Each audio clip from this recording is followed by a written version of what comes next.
আপনি কি জানেন একটি ছোট কাঠের মাঝেই লুকিয়ে আছে সুন্নাত, স্বাস্থ্য আর বিজ্ঞান? হ্যাঁ, আমি বলছি মেসওয়াকের কথা। চলুন জেনে নিই মেসওয়াক সম্পর্কে 5টি গুরুত্বপূর্ণ তথ্য। মেসওয়াক ছিল রাসূলুল্লাহ সাল্লাল্লাহু আলাইহি ওয়াসাল্লামের প্রতিদিনের অভ্যাস। তিনি বলেছেন, যদি আমার উম্মতের উপর কষ্ট না হতো তাহলে আমি তাদের প্রতি প্রত্যেক উযুর সময় মেসওয়াক করার আদেশ দিতাম।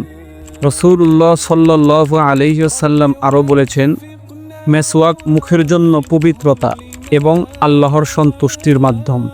মেসওয়াকে রাসায়নিক নেই এবং পার্শ্ব প্রতিক্রিয়াও নেই। এটি মুখের দুর্গন্ধ দূর করে, নিঃশ্বাস রাখে সতেজ এবং দাঁতের গুঁড়া করে মজবুত। ইসলামিক চিকিৎসা শাস্ত্রে বলা হয়েছে, মেসওয়াক স্মৃতিশক্তি বৃদ্ধি করে, দৃষ্টিশক্তি পরিষ্কার করে এবং হজম শক্তি উন্নত করে। বৈজ্ঞানিক গবেষণায় দেখা গেছে, মেসওয়াক জীবাণু নাশ করতে ও দাঁতের প্লাগ দূর করতে টুথব্রাশের থেকেও কার্যকর। মেসওয়াক ব্যবহার করার কারণে আমাদের সুন্নত রক্ষা হলো এবং স্বাস্থ্যও ঠিক থাকলো। তাহলে আর দেরি কেন? আসুন আজ থেকেই আমরা মেসওয়াক ব্যবহার করা শুরু করি।